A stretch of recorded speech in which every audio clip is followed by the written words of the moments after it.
and welcome back to another show.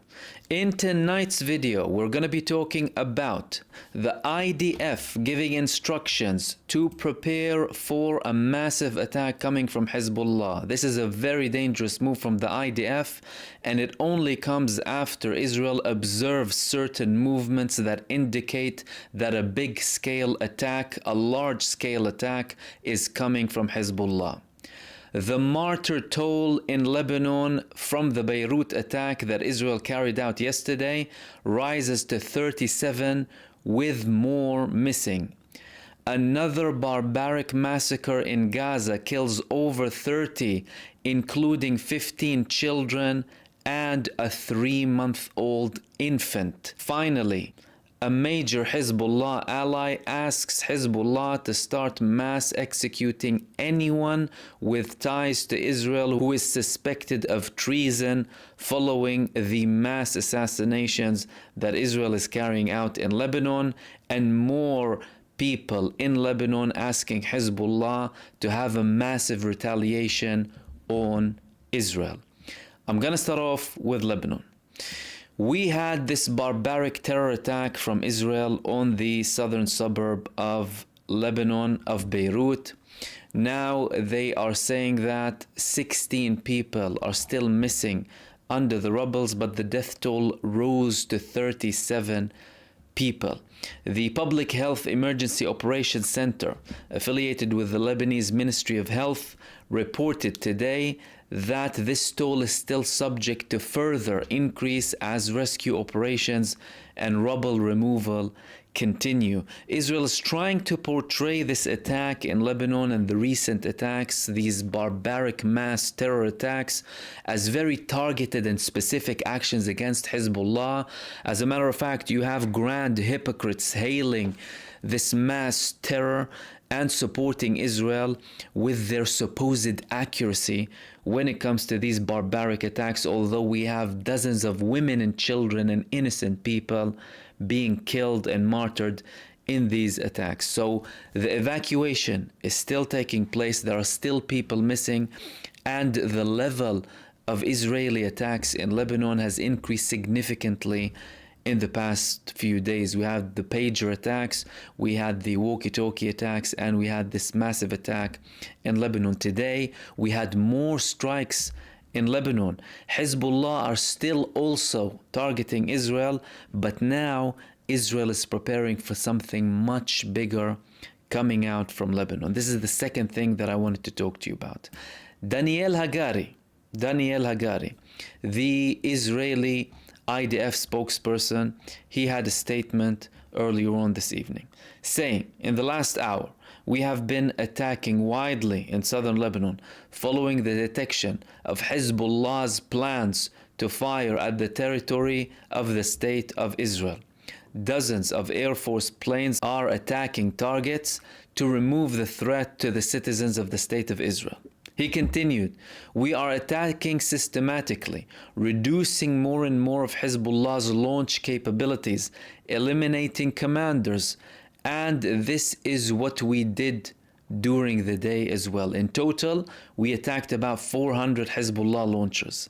In accordance with the assessment of the situation and our actions, the Minister of Defense signed a special situation order in the last few minutes. We are taking all necessary precautions, and this evening we are updating the defense policy from Haifa to the north. This means that from Haifa line up north, it will be possible to hold educational work activities in places where standard protection can be reached in the required time.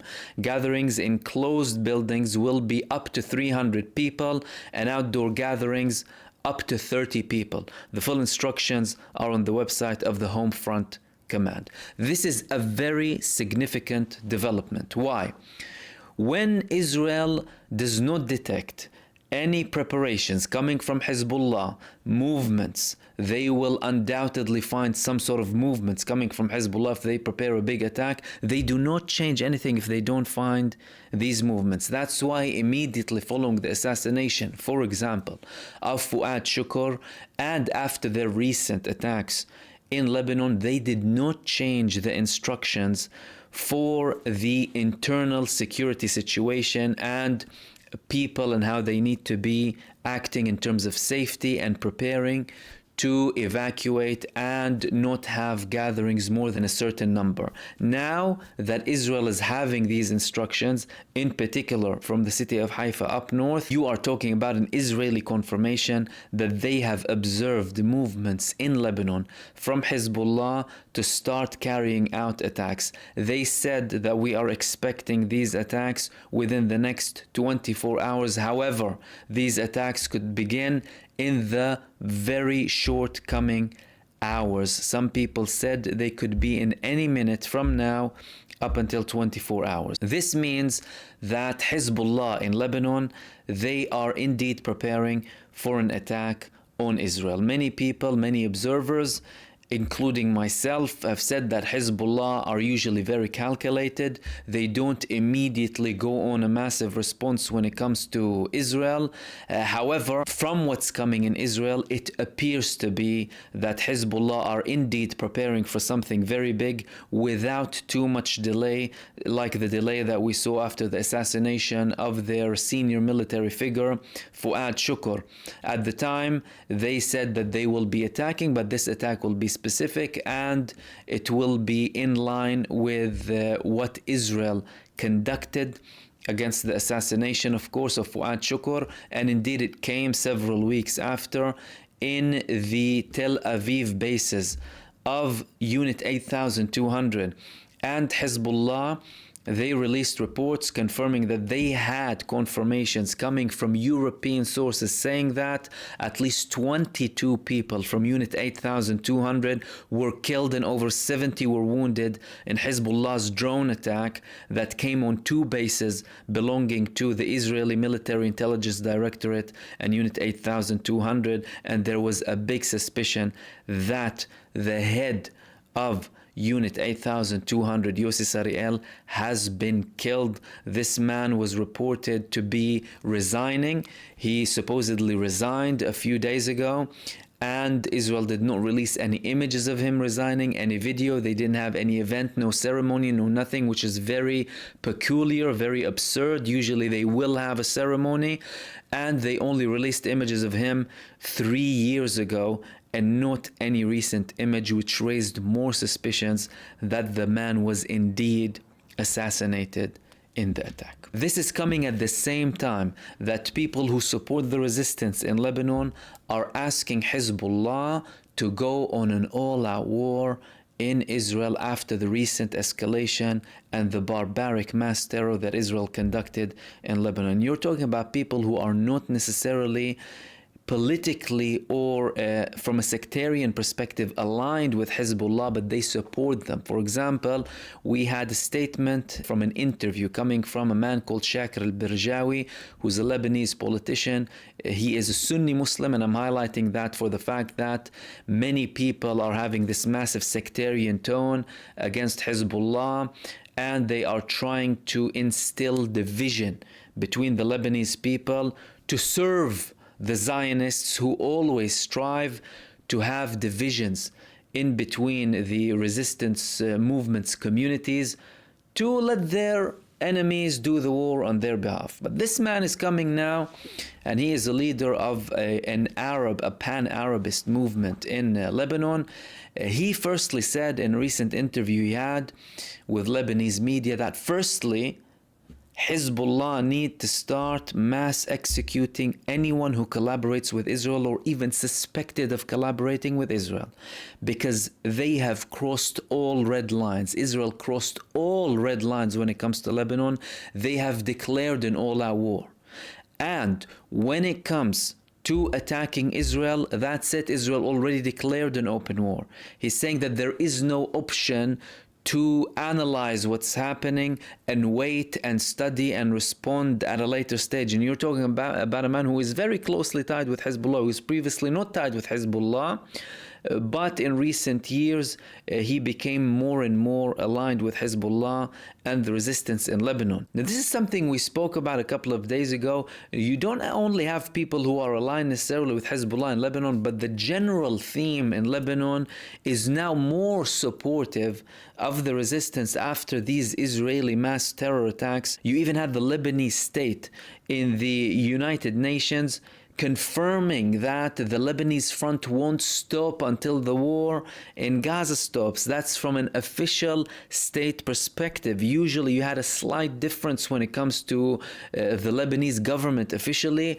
but now even the government is more in line when it comes to Hezbollah. So you have more and more people who are asking to firstly have more rigid measures, more strong measures, even to levels of execution coming out against people who collaborate with Israel and provide Israel with information that lead to these assassinations and this mass terror being conducted in Lebanon. And secondly, they are asking Hezbollah to carry out massive attacks on Israel, because to them, that is it. Israel crossed all lines. We don't have any other option, and we have nothing to lose. Israel is crossing all lines, and if they do not respond, as in Hezbollah or the Lebanese resistance, then Israel would only continue to escalate further and further. And he also, in that interview, asked for Iran to continue the support of the resistance, not necessarily directly being involved, because Iran as a state, to him, they don't necessarily need to be involved directly, but the thing they can do is continue to support. Now, of course, this support, we haven't seen any sign of it stopping. As a matter of fact, the continued attacks from Israel on Syria and on other parts in the region are there to hinder the supply areas for Hezbollah and for the resistance against Israel. So we're looking at very, very dangerous and tense moments now. Many people in Israel are expecting a big response to come within the next few hours, and more people from Lebanon are calling on an all-out attack to go on Israel, because Israel crossed all red lines to them, and they have indeed declared an open and all-out war. And the final thing that I want to talk to you about is Gaza. Of course, no one should forget about Gaza. Benjamin Netanyahu wants to deviate from Gaza, but Israel is still conducting mass genocide in Gaza. In their recent attacks today, they had an attack on a school in Zaytun area housing refugees. They killed over 37 people, over 15 of which were children, and there was one infant who was only 4 months old. You're talking about next level depravity and barbarism coming from a genocidal satanic death cult who thrive on blood, and they want to continue this killing machine. And again, we're not seeing headlines of any infants being killed or the levels of attacks that Israel is conducting, the fact that they attack schools in Gaza, housing refugees, housing innocent civilians, and the fact that we are witnessing an infanticide in Gaza, not just a genocide. You're talking about the mass homicide of children. But you don't see that on mainstream media. You don't see things plastered on mainstream media in the headlines, but the devastation is still ongoing in Gaza, and it's still committed on a day-to-day basis. And Israel is doing that after they are hit from the Palestinian resistance. In the past few days, we had increased attacks from Al-Qassam brigades and from other resistance movements in Gaza on their command bases in Rafah. And that was only in Rafah. Now, over a week ago, Benjamin Netanyahu said we ended the Hamas brigade in Rafah. And immediately after he had that declaration, we started to have more intense attacks from the Palestinian resistance. This man is blatantly lying in front of everyone, and he manages to get away with it somehow and remain in his position. And in the meantime, the United States administration are still supplying him with whatever he needs and acting like there is still hope for a ceasefire. But now with the recent escalation, you're talking about things getting more and more dangerous with this Israeli recklessness and mass terror being conducted all across the region. And these were the main things that I wanted to talk to you about, and I will hopefully see you soon in the next video. Peace.